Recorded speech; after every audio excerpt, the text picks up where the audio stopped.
कावड़ मार्गों को लेकर यूपी और उत्तराखंड की सरकार द्वारा जारी आदेश पर एक तरफ जहां राजनीति शुरू हो गई है, तो वहीं खाने पीने की दुकानों पर संचालकों का नाम और पहचान अनिवार्य कर दिए जाने से दुकानदारों में बेचैनी बढ़ गई है। सरकार के फैसले के साथ ही मुजफ्फरनगर में कावड़ मार्गों की दुकान पर दुकानदारों ने अपने नाम वाले फ्लैक्स लगा रखे हैं। वहीं खबर है कि ढाबों से मुस्लिम कर्मचारी भी कावड़ यात्रा तक के लिए हटाए जा रहे हैं। कई जगह स्वच्छ से ही लेकर कर्मचारी आने से इनकार कर दिए हैं। पिछले 7 वर्षों से एक दिहाड़ी मजदूर ब्रजेश पाल श्रवण ने बताया है कि वह 2 महीने से मुजफ्फरनगर के खतौली इलाके में एक सड़क किनारे ढाबे पर काम करता था, ताकि अपने मुस्लिम मालिकों, ग्राहकों, मुख्य रूप से कावड़ियों भारी भीड़ को प्रबंधित करने में मदद मिल सके। इस काम के लिए उसे हर दिन कम से कम 2 वक्त का खाना मिलता था और 4000 रुपए। हालांकि इस साल उनके मालिक मोहम्मद असर सलाम ने उन्हें अन्य नौकरी की तलाश करने के लिए कहा है, क्योंकि वह अतिरिक्त कर्मचारी को काम पर रखने में सक्षम नहीं है। उन्हें लग रहा है कि उत्तर प्रदेश सरकार द्वारा होटल, रेस्टोरेंट, भोजनालय के मालिकों को दिए गए आदेश के कारण उनकी कमाई पर असर पड़ेगा। हाल में पीटीआई भाषा को बताया कि यह आय का एक अच्छा स्रोत था, क्योंकि इस मौसम में अन्य नौकरियों ढूंढना बहुत मुश्किल होता है। मानसून के मौसम में निर्माण और कृषि कार्य ज्यादा नहीं होते हैं, जहां मुझे एक मजदूर के रूप में नौकरी मिल सके। उसने बताया कि 1 सप्ताह पहले ही ढाबे पर काम करना शुरू कर दिया था, लेकिन अब मालिक ने उसे कई और काम तलाशने के लिए कहा है। वहीं छोटे फल विक्रेताओं और ढाबों को डर है कि सरकार के इस कदम से उनकी कमाई पर बुरा असर पड़ेगा। ढाबे के मालिक असर सलाम ने कहा है कि उन्हें डर है कि उनके मुस्लिम नाम के कारण कावड़ उनके खाना नहीं खाएंगे। इस मार्ग पर हर तीसरे ढाबे की तरह इनके ढाबे का भी नाम बाबा का ढाबा है। उन्होंने बताया कि आधे से अधिक कर्मचारी हिंदू हैं। हम या केवल शाकाहारी भोजन परोसते हैं और श्रावण मास के दौरान लहसुन और प्याज का उपयोग करने से भी बचते हैं। सरकार के आदेश ने न केवल मुस्लिम मालिकों को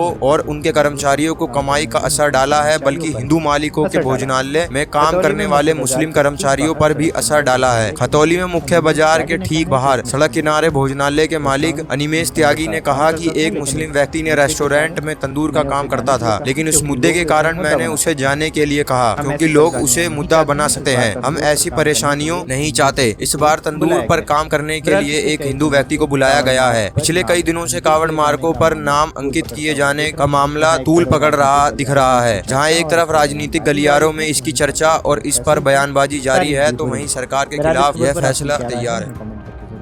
वीडियो डेस्क अमर उजाला.com